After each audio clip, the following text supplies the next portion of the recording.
This morning we looked at Jesus' interaction with his brothers, with the Jewish crowd and with the Jewish leaders. Tonight's service, I'll be sharing about the division over the Jewish public, what they believed, what Jesus believed about himself and what the Pharisees believed. Further in the passage, the people's belief changes yet again. The temple guards have a form of belief, and Nicodemus has a form of belief as well. All of the passage today is focused on the festival of the tabernacles. It's one of 3 Jewish main festivals. They erected temporary shelters to represent their wandering in the desert. And there was a feast to praise God and thank him for the harvest. But it's also a time to set aside to study what happened in the period of their roaming in the desert and what its meaning was. Let us pray. Lord, I thank you for tonight and the opportunity to share your word. Pray, dear Lord, over the words that we speak. Pray, Lord, that you'll guide and lead our hearts. Direct us to what you would have in store for us, what you would have in store for me. Reveal to us your will for our lives and the way that we should respond through your word and how that affects our lives. Amen.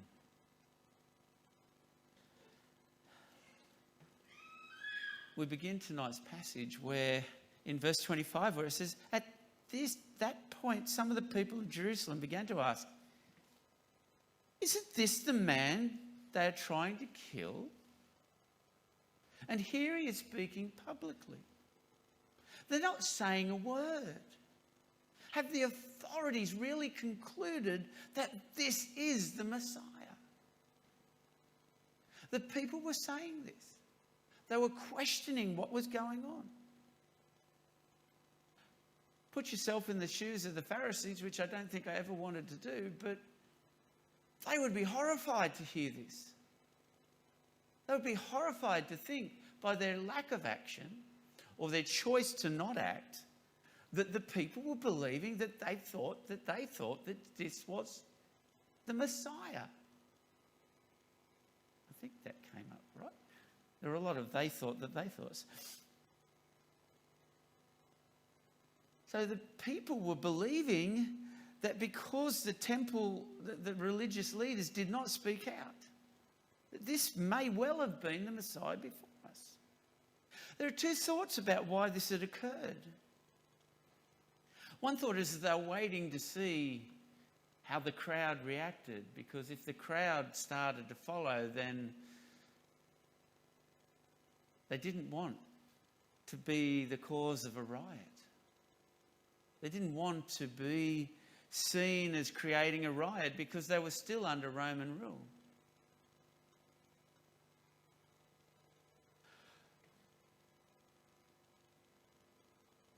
They may have been hoping that Jesus' popularity would just fizzle out. But it wasn't. And Jesus continues to speak. And God blesses the words that he speaks. And we realise that within the crowd, some have their eyes open. And they begin to hear the testimony of the Messiah. But some still have their ears blocked, and the best that they can hear is blasphemy. In 28, then Jesus, still teaching in the temple courts, cried out, "Yes, you know me, and you know where I am from. I'm not here under my own authority, but the one who sent me is true. You do not know him, but I know him because I am the one he sent, or he sent me. Jesus again declaring his authority, that he doesn't just speak on his own power, but he speaks through the power of God. And again, we read of two responses of the crowd. Some wanted to seize him for speaking blasphemy. But it wasn't yet Jesus' hour. It wasn't the hour that Jesus was to be captured. As we all know, around Easter that occurred. But many in the crowd put their faith in him. They said, when the Messiah comes, will he perform more signs than this man? They witnessed the signs and they believed. Or they were growing in their belief anyway. So in John 7 verse 1, Jesus had predicted what the Jewish leaders would do. And as we read here, the Pharisees heard the crowds whispering such things about him. And then the chief priests sent the temple guards to arrest him.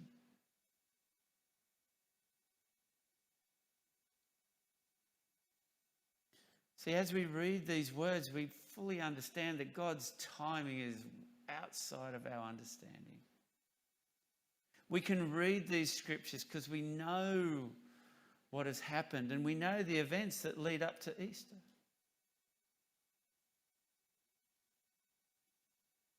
But here the Pharisees have instructed the temple guards to arrest Jesus.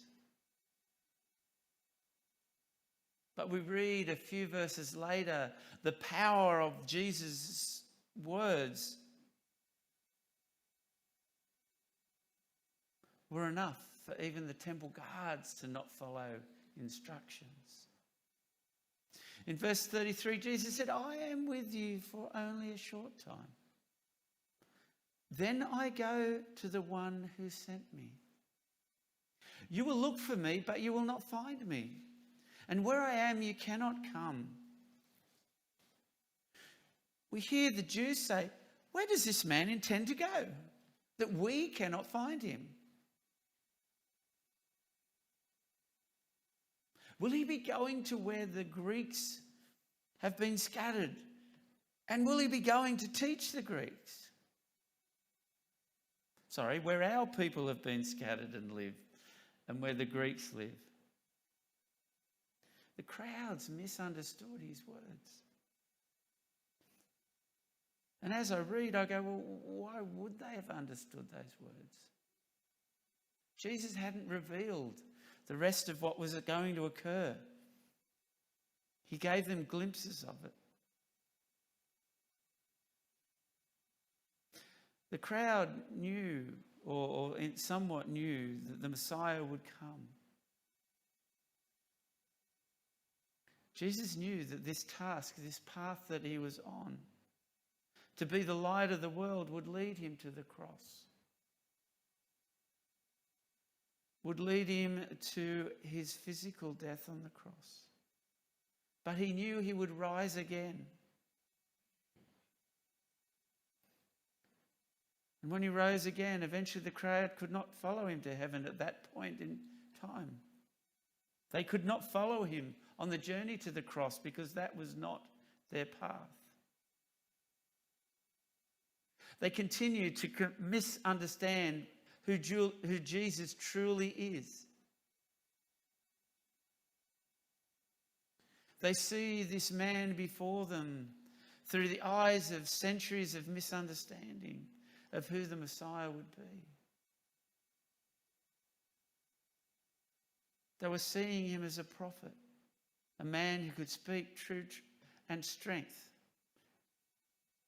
from the scriptures. And as Jesus continues in verse 37, he says, on the last and greatest day of the festival, Jesus stood and said in a loud voice, let anyone who is thirsty come to me and drink. Whoever believes in me, as Scripture has said, rivers of living water will flow from within them. In Isaiah 12:3 it says, with joy you will draw water from the wells of salvation. This offering of water memorialised God's provision for the thirsty people in the wilderness. That the water was poured out to them and they're unsatisfied.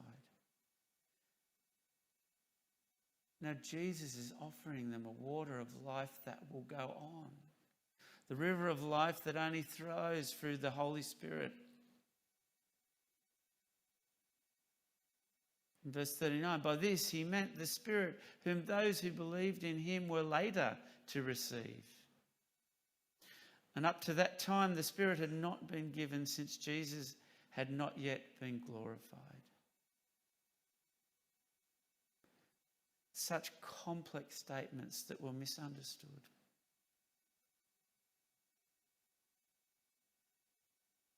And often we read them and we wonder, why didn't they understand? But in truth, sometimes we don't quite understand either the depths of the Holy Spirit. And often, and in truth, it only occurs, that full understanding occurs when God opens our eyes and the Holy Spirit enters our lives to reveal the message and the depth of that message that has been spoken.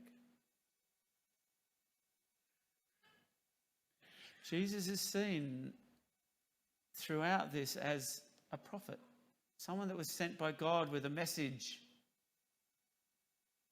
Some saw Jesus as the Christ, the Messiah that was sent to save the world from sin. Towards the end we read, will the Christ come from Galilee? The crowd didn't realise, or some did and some didn't, that Jesus was actually born in Bethlehem. And missed that part of what the prophet spoke. We then move to the unbelief of the Jewish leaders in the last few verses in 45. When the temple guards go back to the Pharisees and they ask, why didn't you bring him in? The guards' response is, no one ever spoke this way. No one ever spoke the way this man does.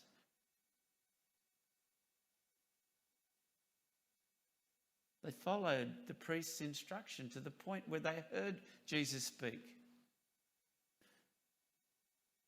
We don't hear much more than around the fact that they heard. But they obviously heard enough to not respond. And they knew, going back to the chief priests, they would be in trouble. They were tasked with arresting Jesus.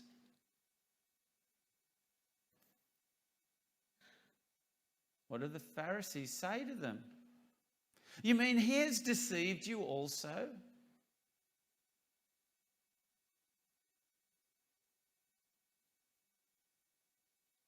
The question comes out, have any of the rulers of the Pharisees believed in him?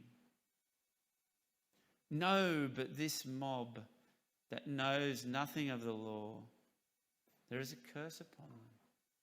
They believe something's happened, something's clouded their eyes. And then Nicodemus speaks up. We know that Nicodemus went to Jesus earlier and heard from him. And Nicodemus responds, does our law condemn a man without first hearing him to find out what he has been doing?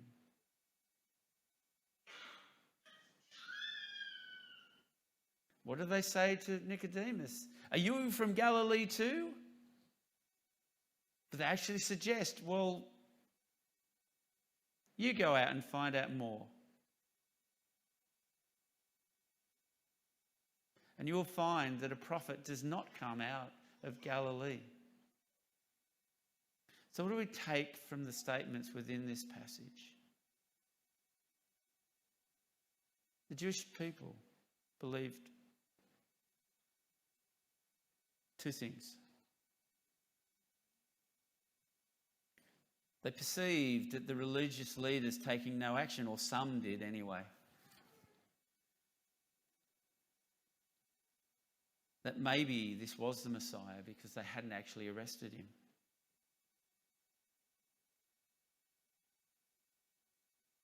And others just wanted to hear more, to see what Jesus would say, as he was a speaker of great authority.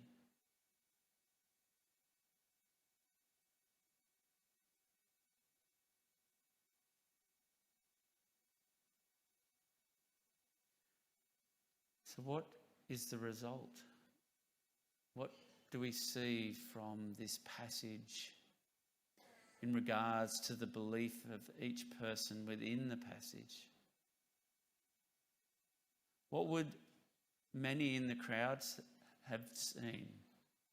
Many in the crowd had no belief. They wanted to seize Jesus because of the words of blasphemy that he spoke.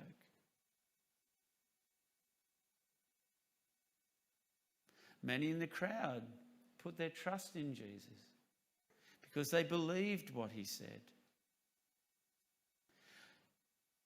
If we were to think about the temple guards, we don't really hear enough, but we know that they heard enough to not follow through with what they were instructed. So let's put them down as no faith, but possibly searching for what it meant, wanting to know more. The Pharisees, they just don't get it. They thought Jesus was a blasphemer. They had no faith. Well, not as a whole.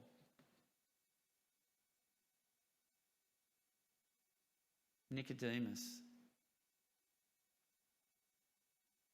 I think we could put Nicodemus in the category of searching, wanting to know more.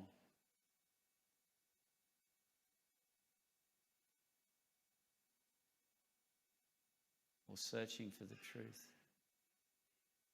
I want to ask the question of each of us tonight. Who do we believe Jesus to be?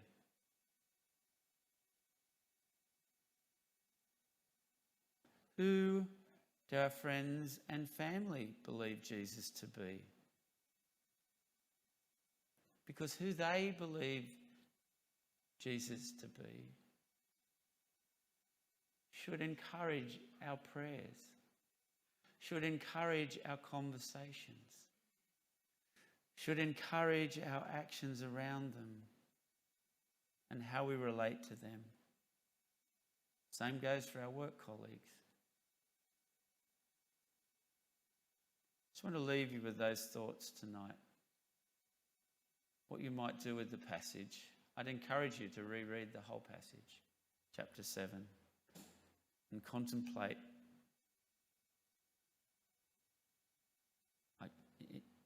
where our belief comes from, but also how we share our faith with those around us. Please join with me as I pray. Lord, I thank you for tonight. I thank you for the opportunity to share your word. I thank you for the opportunity to just study your word and see what it means to each and every one of us. And I just ask you, Lord, to take what we've looked at, that your Spirit will guide and lead our hearts to the way we can relate to those around us, that we may be able to draw them to the statement, this I believe. Amen.